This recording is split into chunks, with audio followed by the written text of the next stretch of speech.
ඔබ නිරන්තරයෙන්ම ක්‍රියාවලිය දකිමින් ඉන්න. මොකක්ද මේ ක්‍රියාවලිය දකිමින් ඉන්න කියන්නේ? ඔබ එදිනෙදා කරන වැඩ කටයුතු කරන දේ තියෙනවනේ. ඒ කරන ක්‍රියාවලිය දකිමින් කරන්න. උදාහරණයක් මෙහෙම කියන්නම්කෝ. ඔබ මිදුළු අතු ගන්නවා. රොඩු ටිකක් එක පැත්තක ඉඳලා අනිත් පැත්තට අතු ගාමින් ඉන්නවා. මේ අතු ගානක ඔබ හදිසියෙ වේගෙන් අතු ගාගෙන යන්නේ නැතුව ඔබ මේක ස්ලෝ. ඒ කියන්නේ හිමීට අතු ගන්න. අතු ගන්නකොට එක පැත්තක ඉඳලා අනෙක් පැත්තට රොඩු ටික එකතු වෙනවා. එකතු වෙනකොට එක පැත්තක් පිරිසුදු වෙනවා. දැන් ඔබ මේ ටික දකිනවනේ. මේ දකින අන්නේ දැක්මේ ඉන්න. දකින්න. රොඩු ටික ඉදල් පහර වදිනවා. ඉදලින් මෙහාට කරනවා. අන්න පිරිසුදු වෙනවා. වදිනවා. ඉදල් පහර ඉදල තියෙනවා. මෙහාට වෙනකොට පිරිසුදු වෙනවා. පිරිසුදු වෙන ආකාරය, ඉදල ක්‍රියාත්මක වෙන ආකාරය, ඒ හරහා පිරිසුදු වෙන ආකාරය, එක පැත්තකට කුණු ටික ගොඩ වෙන ආකාරය සහ පිරිසුදු වෙන ආකාරය දකිමින් ඒ ක්‍රියාවලියේ යෙදෙන්න. සමහර විට ඔතෙන්ට සිහිය පිහිටවන්න කියන එක කියන්නත් පුළුවන්. ඔය සිහිය පිහිටවන්න කිව්වත් ඒකත් හරි. හැබැයි මෙතන මම වචන පාවිච්චි කරන්නේ නැත්තේ අද බොහෝ වචන පාවිච්චි කරනකොට මේ වචනවල එල්ලීමක් තියෙනවා. වචන කියන්නේ වචනවල එල්ලුනොත් මේක හසු වෙන්නේ. අපි වචන කියන එක නෙමෙයි ඒකේ ක්‍රියාවලිය තුල සිදුවෙන දෙයට අනුගත වෙනකොට නිරන්තරයෙන් ඒක කරන ක්‍රියාව දකිමින් ඉන්නකොට නිරන්තරයෙන් දකිමින් ඉන්නකෝ එවිට දැන් අතුගානික විතරක් නෙමෙයි ඔබ වාහනයක් ඩ්‍රයිවි කරනවා. ඔබ ඩ්‍රයිවිං කරනකොට ඒ ඩ්‍රයිවිං කරන බව හිතා ඩ්‍රයිවිං කරනවා කියන එක නෙමෙයි. මෙහිම වංගු ගන්නවා අර එහෙම වංගු ගන්නවා වාහනයක් යනවා ඉස්සරහින් එහෙම කියන එක නෙමෙයි. එන්නේ යන ක්‍රියාවලිය දකිමින් ඔබ වාහන ඩ්‍රයිවිං කරන ඒ ආකාරය දකිමින් ඔබ ඒක කරන්න. මෙහෙම සිතමින් කියන්නේ ඒ දැක්ම තුල ක්‍රියාවලිය දකිනකොට ඔබට ඒ ක්‍රියාවලිය තුල දැනෙන්න පුළුවන් ක්‍රියාවලිය කෙරෙනවා ඒ කරන කෙනෙක් නැතුව ඔහේ නිකන් નિરાයාසයෙන් කෙරෙන ක්‍රියාවලියක් ඔබට දකින්න පුළුවන් වෙනවා. හැබැයි ඒක එකපාරටම දකින්න එකක් නෙමෙයි. ඔටෝ යන ක්‍රියාවලියක් වගේ ඔබට දැනෙන්න පුළුවන් කොයි මොහොතක හරි. නිරන්තරයෙන් ඔය මේ කරන ක්‍රියාවලිය පිළිබඳව දකිමින් ඉන්නකොට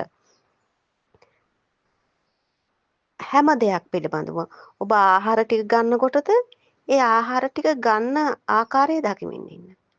ඔබ උයන පිහින වැඩ කටයුතු කරනකොටද වෙන යම් කිසි දෙයක් සිහියෙන් ඉන්න කියන වචනේ මෙතෙන්ට හොඳම වචනේ තමයි ඒ ක්‍රියාවලිය තුල සිහියෙන් ඉඳගෙන සිහියෙන් කිව්වම ඔක මිනිසුන්ට මේ සිහිය කියන වචනේ ඇහිලම තව අර්ථ වලට යනවා. ඒකයි කියන්නේ ක්‍රියාවලියේම ඉඳගෙන ඒ දේ කරන්න.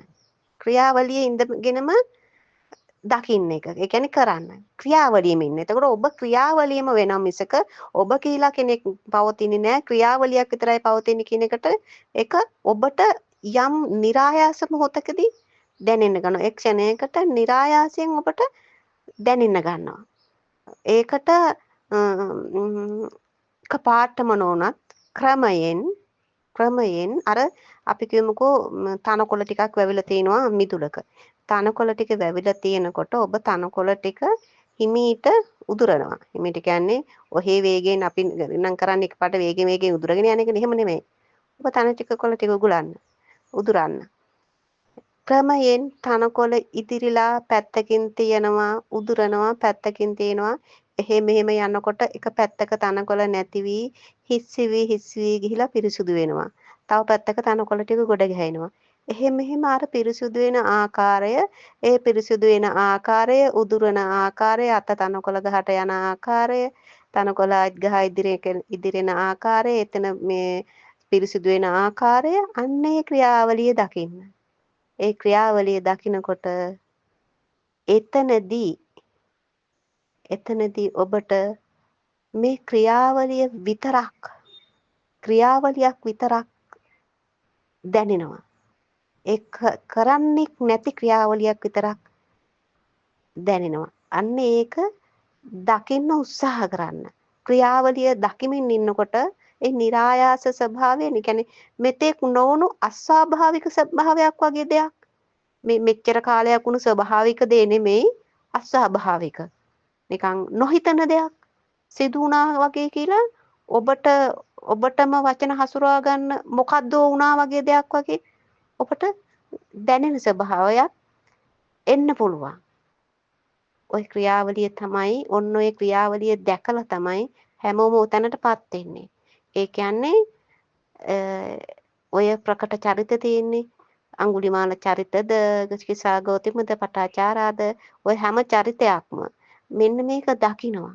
වේගවත් සිත අඟුලිමාල දැක්කා. වේගවත් ක්‍රියාවලිය නතර උනේ ඔහුගේ ඒ වැඩ කරන ඒ ක්‍රියාවලිය ඔහු දැක්කා. ඒ ක්‍රියාවලිය දැක්ක තැන තමයි අන්න මේක ඔහුට අවබෝධ වෙන්නේ. ඒ වගේම මහා සරල විදිහට, කියන්නේ මහා ගැඹුරු විදිහට මේක හිතන්න ඕනේ නැහැ. එදිනෙදා කරන වැඩවලට ප්‍රායෝගික වෙලා, ඒ කියන්නේ එදිනෙදා කරන වැඩවලට ප්‍රායෝගික වෙලා මේ සම්මතේම මේ ලෞකිකය තුලම යන්න කියන එක නෙමෙයි කියන්නේ. ඒ ලෞකික කියලා හිතන ඔය වැඩ කටයුතු වල කෙරෙන ක්‍රියාවලිය සහ අපිට දැන් පේන ක්‍රියාවලියක් තියෙනවනේ බලන්න. කුරුල්ලෙක් එක අත්තක ඉඳලා ඊළඟ අත්තට වහනකොට අන්නේ ක්‍රියාවලිය දකිමින් ඉන්න. එතන වැහුව තැන ඉඳලා ඊළඟ අත්තට පියාඹලා ගියා. හැබැයි එතන සටහනක් නැහැ. ඊයේ පාරක්වත් නැහැ. අන්නේ ක්‍රියාවලිය දකින්න ওই විදිහට සියුම්ම හොඳින් ක්‍රියාවලිය නිරීක්ෂණය කරන්න. ඒ නිරීක්ෂණය කරනකොට ඔබ යම් කිසි ස්වභාවයකට නිරීක්ෂණය කරමින් ඉන්න කියලා විතරක් කියන්නම්කෝ. නිරීක්ෂණය කරමින් ඉන්න. ඒ නිරීක්ෂණය කරමින් ඉන්නකොට යමක් දැනෙන්න පුළුවන්. නිරීක්ෂණය කරමින් ඉන්න. උත්සාහ කරන්න, වීරිය වඩන්න. මෙන්න මෙහෙම දෙයක් සිද්ධ වෙනවා කියලා කිව්වොත් එහෙම ඒ සිදුවීම කියන්න පුළුවන් දෙයක් නෙමෙයි. එතකොට සමහර විට මෙතන මේක කරාට කරන කෙනෙක් නැහෙනි කියලා වගේ හැඟීමක් එන්න පුළුවන්. ඔටෝ ස්වභාවයක්, නිරායස් ස්වභාවයක් එන්න පුළුවන්. ඒක නිසා ඔබ මේ සරල පරීක්ෂණය කරන්න. මේ සරල දේවල් වලින් තමයි මේක ඔබට දැනෙන්නේ, මේ මහා සැනසීමට අනුගත වෙන්න පුළුවන් වෙන්නේ. ඊටාම සියුම් තැනකින් තමයි මේක අනුගත වෙන්න පුළුවන් වෙන්නේ. ඔය හැම චරිත කතන්දරයක්ම කියලා බලන්න ඔබ ඉතිහාසය අහලා තියෙන. ඒ හැම චරිත කතන්දරයක්ම තුලම මහා ගැඹුරු දේවල් නෙමෙයි. කොයිතරම් ගැඹුරු අධ්‍යයනයක යෙදিলা හිටියත් මෙන්න මේ වගේ මොහොතකදී සුළු තාම සියුම් මොහොතකදී තමයි ඔක අවබෝධ වෙන්නේ. ඒකින්ද නිරන්තරයෙන් ඔබ කරන ක්‍රියාවලිය පිළිබඳව අධීක්ෂණයෙන් ඉන්න. ඔබ රාජකාරී කරනකොට වේගෙන් කරගෙන යනවා තමයි. එහෙම වේගෙන් කරගෙන යන ඔක ක්‍රියාවලිය තුල කරන්න බැයි නම් ඔබ නිහඬව ඔබේ ගෙවත්ත තුල ඉන්නකොට තනකොළක ටිකක් උදුරනකොට ඒ ටික දකිමින් ඉන්න.